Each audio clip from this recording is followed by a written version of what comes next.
First పెద్ద కోమటిరెడ్డి ముచ్చట చెప్పుకుందాం. అగో వెంకటరెడ్డి సార్తో ఈ ఫోన్లో రేవంత్ అన్న మాట్లాడుతుండట.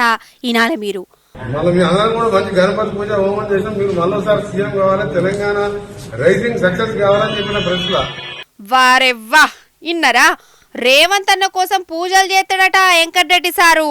ఈయననే సీఎం గుండాలట. శానా పాయరమే పెట్టుకున్నాడు రేవంత్ అన్న మీద. ఇప్పుడు వెంకటరెడ్డి అన్న తమ్ముడు రాజగోపాల్ రెడ్డి సార్ కాడికి పోదాము. ఇగో గీ రాతలు చిన్న కోమటిరెడ్డి సార్ రాసినయే. అర్థమైందా? నేను చెప్తా. మొన్న రేవంత్ అన్న యూట్యూబ్ విలేకరుల మీద గరం అయిండు కదా, వేస్ట్ గాళ్ళు గీస్ట్ గాళ్ళు అనుకుంటా. ఇక గట్ల అన్నందుకు చిన్న కోమటిరెడ్డి సార్ ఫీల్ అయిపోయిండు. గట్ల అనుడు తరికనే కాదు, యూట్యూబ్ విలేకరులను నేను హిమ్మతిస్తున్నా, వాళ్ళు కష్టపడేటోళ్ళు, వాళ్ళని ఏమనొద్దని రాసుకొచ్చిండోలా. అంటే రేవంత్ అన్న చేసే తప్పు అని చిన్న కోమటిరెడ్డి అంటుండ అన్నట్టు. మొన్న కూడా గట్లనే 10 ఏళ్ళు నేనే సీఎం అంటే నీకు నువ్వు గట్లెట్లా అంటావు, పార్టీల గట్లు ఉండదు అని సోషల్ మీడియాలో గరమైడు.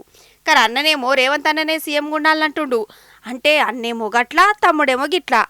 అసలైతే రేవంత్ అన్న సీఎం కాకముందు అన్నదమ్ములు ఇద్దరిది ఒకటే మాట ఉండే.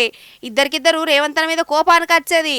కానీ ఇప్పుడు ఏమైందో ఏమో, రేవంత్ అన్న నడుమిట్లా పెట్టి అన్నదమ్ములు ఇద్దరు చెరో తొవ్వల పోతారు. చూసినవా రాజకీయం ఎట్లుంటుందో. ఇన్నేళ్ళు ఒక్క మాట మీద నిలబడ్డ అన్నదమ్ములను కూడా గిట్లా అలగసలగ చేసి పడేస్తుంది అన్నట్టు. అట్లుంటుంది మరి చేయి పాట అంటే.